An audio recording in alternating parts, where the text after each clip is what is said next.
धूप में नहाया हुआ एक मेंढक नदी के किनारे शाही अंदाज में बैठा है। उसकी चिकनी त्वचा चमक रही है। तीन छोटे मेंढक अपने पिता की ओर टकटकी लगाकर देखते हैं।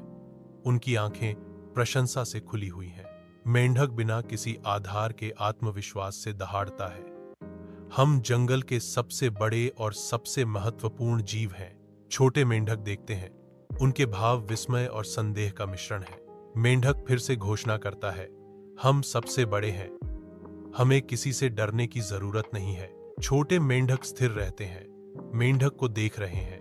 मेंढक के बच्चे जंगल से बाहर आते हैं। उनकी आंखें जिज्ञासा से भरी हुई हैं, क्योंकि वे गांव में प्रवेश करते हैं। एक विशाल बैल परिदृश्य पर हावी है।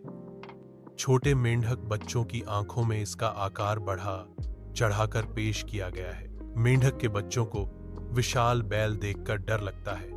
उनका साहस डगमगा जाता है, घबराहट छा जाती है और मेंढक के बच्चे तेजी से मुड़ते हैं। उनकी प्रारंभिक जिज्ञासा एक हताश उड़ान से बदल जाती है। मेंढक के बच्चे अपने घर की सुरक्षा की ओर दौड़ते हैं। उनके छोटे पैर गति का धुंधलापन है, बेचैन और उत्साहित।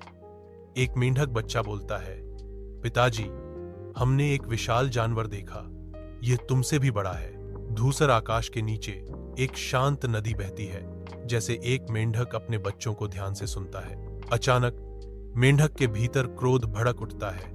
एक दृश्य परिवर्तन के रूप में वह हवा से अपने शरीर को फुलाना शुरू कर देता है। मेंढक तनावग्रस्त होता है, असामान्य आकार तक फूला हुआ, और पूछता है, क्या मैं अब उस बैल जितना बड़ा हूं?